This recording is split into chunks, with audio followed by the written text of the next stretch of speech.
What's up, everyone? I know that this is the video that a lot of you guys have been waiting for. Astral Radiance pre-releases have begun, which means you should start looking for cards to buy. Astral Radiance will be first legal at Milwaukee on June 10th, I guess, or June 17th, sorry. Unless you're going to the Australia Regionals, which, if you are, good luck. And then North American International Championships on June 24th will be the next instance where you can play Astral Radiance cards. There will be the Full Grip Games 5K as well on release weekend, so check that out if you guys are going. And I think Card Trooper is doing a 2K maybe, I don't know, something as well. So check those out as well.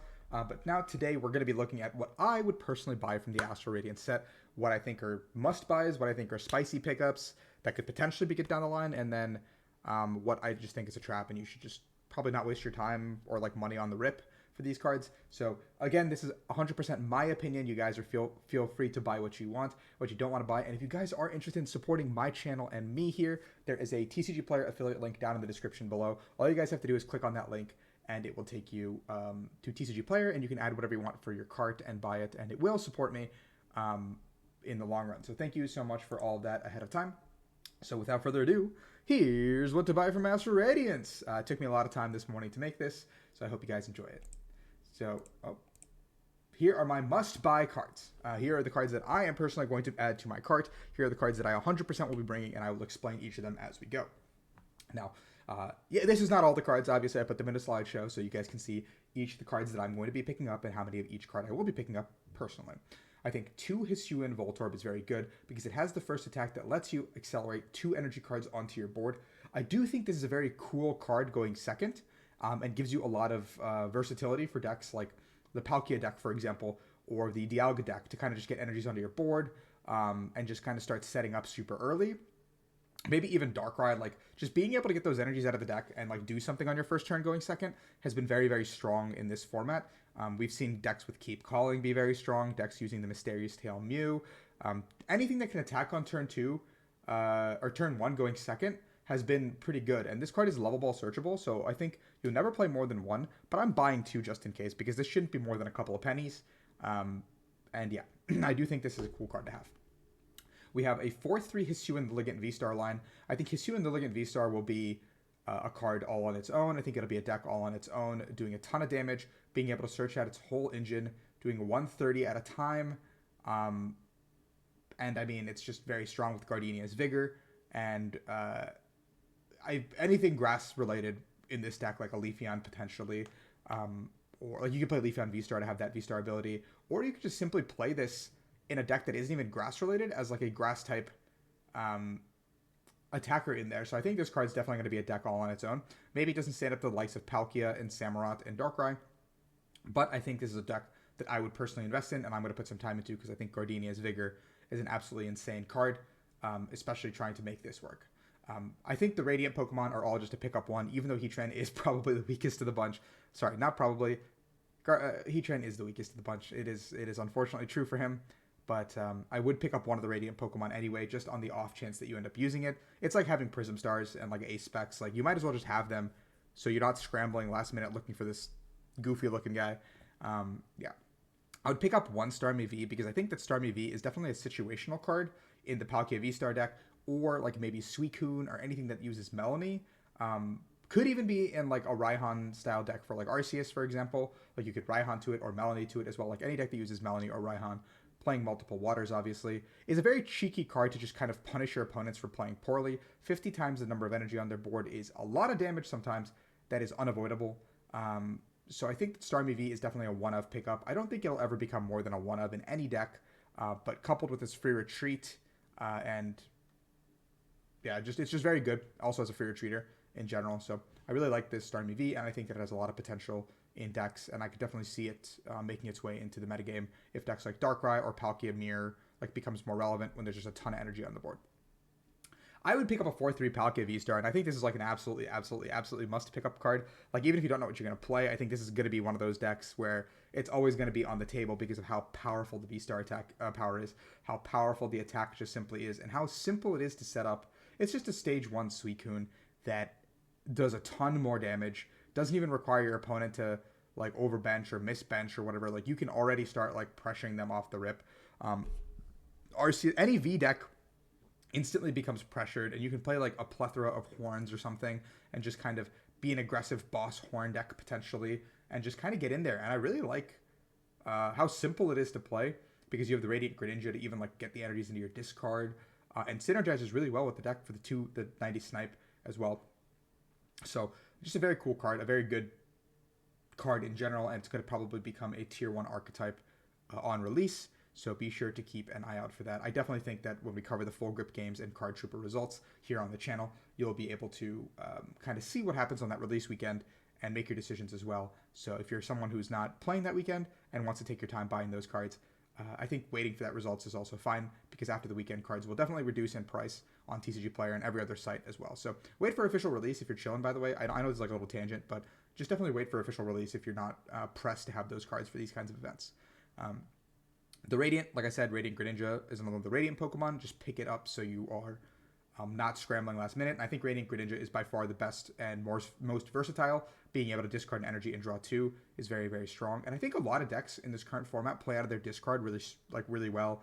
Like the Dark type decks can use Dark Patch, Clara, whatever, to set up combos. Training Court is one of the most played stadiums in the format. The Palkia V-Star uses the ability very well. Like, I just think Radiant Greninja is going to be the best. And the attack is crazy good. Like, come on. Like, 90 snipe for 2, or 90 snipe onto 2 Pokemon for 3 is super, super easy to pull off, too. Next up is DNC. I think this DNC is going to be one of those really good setup cards to kind of just throw it into the active while you're setting up your board in decks potentially like Dialga, like when you're playing like Dialga Bronzong, or even Palkia. Just having a turn to be able to set up and knowing that Mew or Arceus or something isn't going to be able to just chase down your board is really cool. And it's not on a V Pokemon or anything, so Path can't stop it, I believe. Maybe I'm going to reread Path again before I say something stupid. But I think you'll be okay. Yeah, you'll be okay in general. I don't know why I had to look that up. I'm so sorry. My mind farted. But I think if you play this DNC, you're probably playing 2 copies at least, just so like you can avoid getting escape roped or something of that nature. So I really like DNC, and the attack is really good as well for 20 and draw 2. The Radiant Hawlucha is just another Radiant Pokemon, so I do suggest just picking it up, having it with you at all times. You know, he will keep you safe at night. Now, next up, there's a lot of V-Pokemon here, I do understand, so if you guys are not willing to shell out that cash to pick these up, you don't have to. This is just, again, my opinion and what I'll be picking up on release, because I do like to have everything on release for tournaments for myself. There will be a 4-3 Decidueye V-Star. I think whenever you pick up a V, you got to pick up a 4-3 line, because you're almost always going to be playing a 4-3 at the very least. 4-4 is very rare, but if you're trying to get that 4th at some point, you can probably always get it from... like borrow it or buy it last minute if you need it for your deck. I think Decidueye as well is very strong. Yes, Psychic type weakness is not great, but the Fighting type typing is very strong, and I do think that the ability is very, very strong. And the attack does so much damage. It does 270 if you can pull off the full attack effect, and I think that if you play cards like Eldegoss or just energy retrievals and stuff like that, I think you can pull that off very, very simply. So I do believe in the potential of this Decidueye, and I do think that this card can become very good. I would pick up 2 Mightyena. I mean, the Poochyena goes without saying here, but I think the Mightyena, if you're going to play 1, you're probably always going to play 1 or maybe 2 in any given deck, and I think it's a 1-card counter to Mew, or I guess 2-card counter if you're playing the 1/1. So if you're playing like a Zorobox deck, this slots in pretty easily. If you're playing any deck that can really fit in a 1/1 line, you can kind of get this going, and it just puts a lot of pressure on the Mew VMAX decks, which are the bane of a lot of decks' existence. Like, I think Mew is the gatekeeper in the current format. So yeah. This Absol is absolutely sneaky, absolutely crazy good. I think the 10 spread is very, very strong for setting up your entire board with the Samurott. And I think the second attack is pretty good. Like 120 for 2 is not that bad. With a choice belt, you're doing 150. And I do really like this Absol in a vacuum. So I do think playing 1 or 2 is pretty good in Samurott decks. It helps your early game where you don't even have to play a full grip of an Inteleon line, potentially. We have a 4-3 Darkrai following up next. Darkrai is one of those decks that's going to be using that Dark Patch, the turbos, just getting the ball rolling, getting a ton of energy onto the board, and just being very strong. So I think Darkrai is definitely going to be one of those archetypes that flourishes, especially because there's not any grass-type decks that can really punish it in this current format. So you can get a ton of energy onto the board with Darkrai and just really, really terrorize your opponent. Samurott is very similar, where it uses the 2 energy as an efficient attacker The only problem with Samurott is getting those damage counters onto the board early. You'll have the Zigzagoon in the first couple turns and nets, but you're going to have to find more ways to do it until you can get the Inteleon line up and running with quick shooting. But that being said, you have the Absol as well to spread and kind of help out.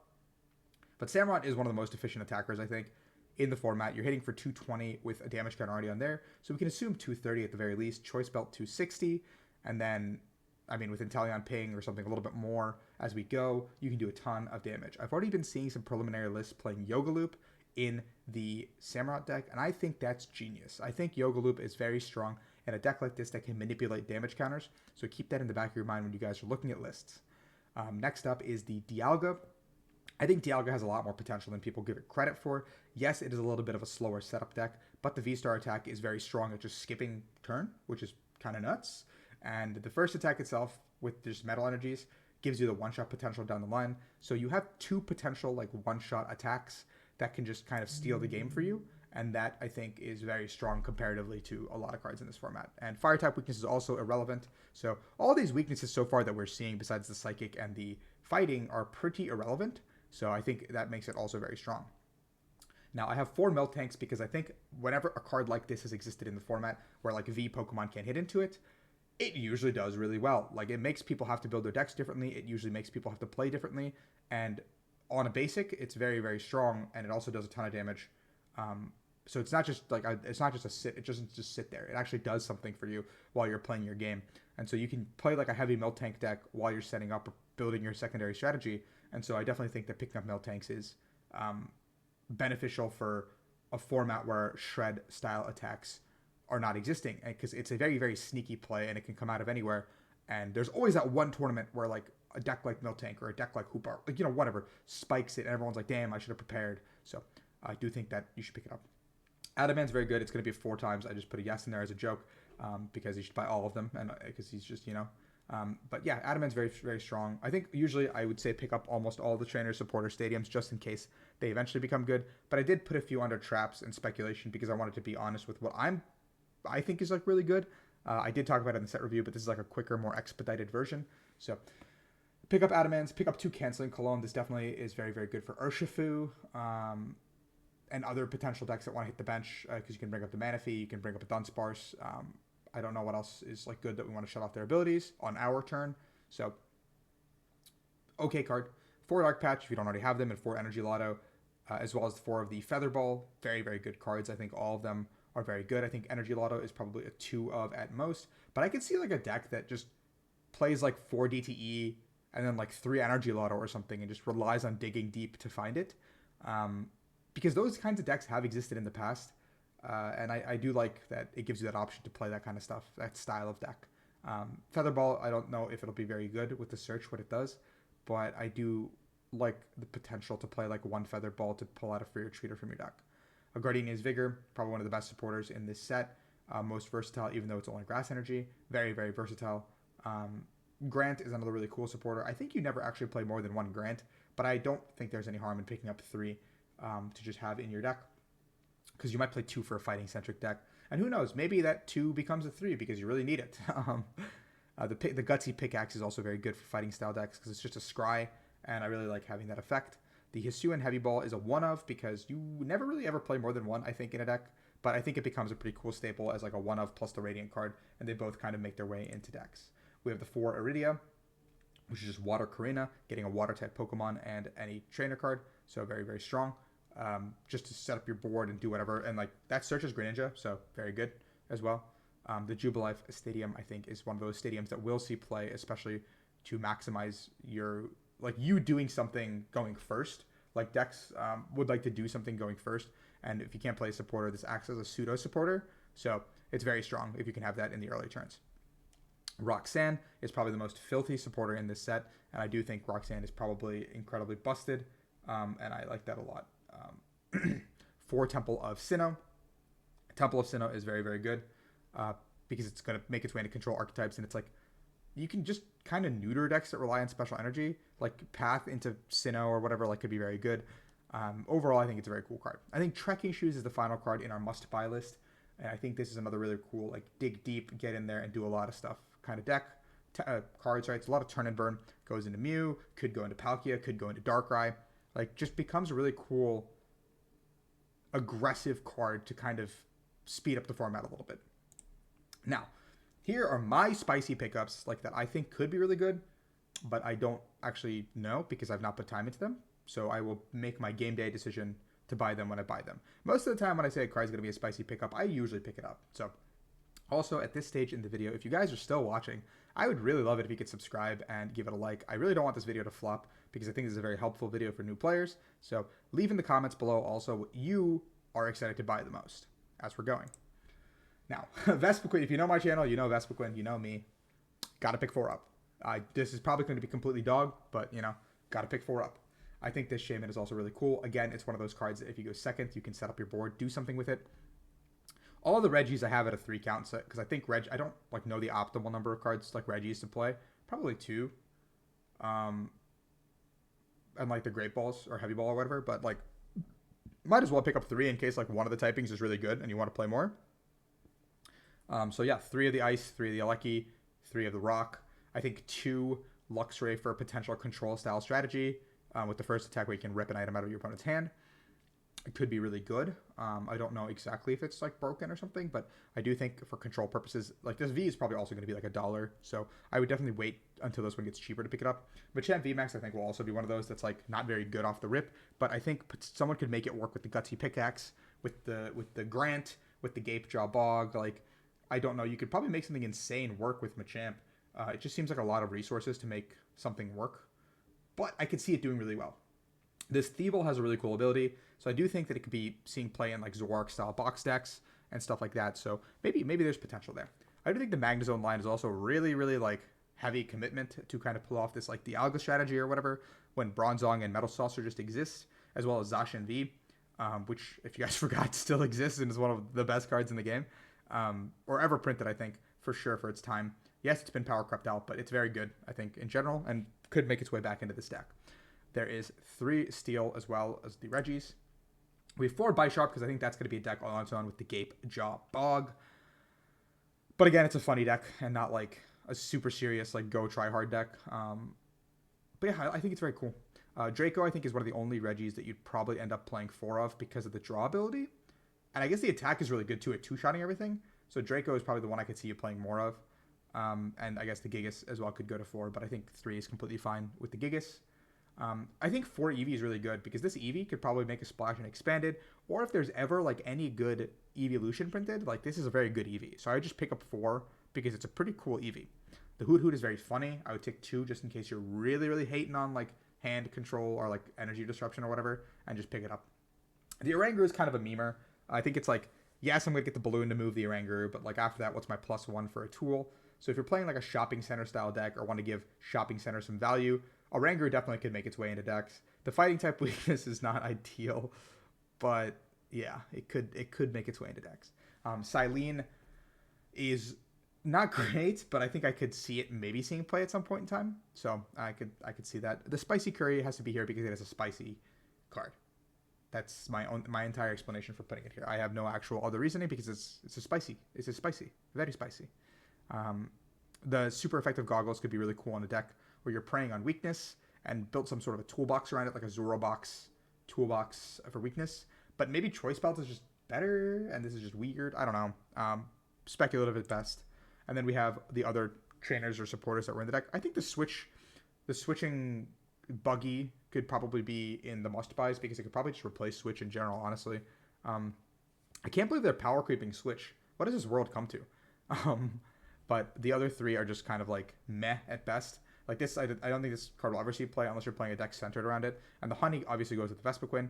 I think Zissou can be picked up for like a punish. Like it's a copycat +1, so potentially a punish if hand sizes keep getting bigger and bigger. So for time being, not really sold on most of these except for the switching buggy. But yeah. Now these are the trap cards that you should not buy, and I would probably avoid unless you have a really cool strategy. There's a lot obviously in the set that are like obvious traps, but the ones I wanted to talk about were these specifically. I think the Kricketune is a lot of work to make work. Beedrill is a lot of work. Heatran just kind of sucks. The Rhyme sucks. I think Typhlosion is a very cool card. Unfortunately, I think the only way it works is with the Shadow Rider Calyrex. So having double dark weakness is not good in a format where we just got 2 new dark type attackers that also have dark patch. So all in all, I would just not buy Typhlosion because there's a lot going on that don't feel good. The Miscellaneous and the Glade are both cool, but I don't think they're good enough. Same with Fossils. I just don't think Fossils are ever worth playing. Like, I think there's always just better cards.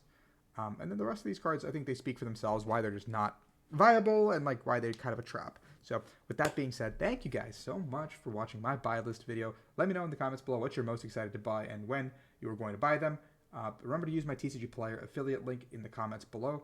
And I will see you guys next time. Peace out.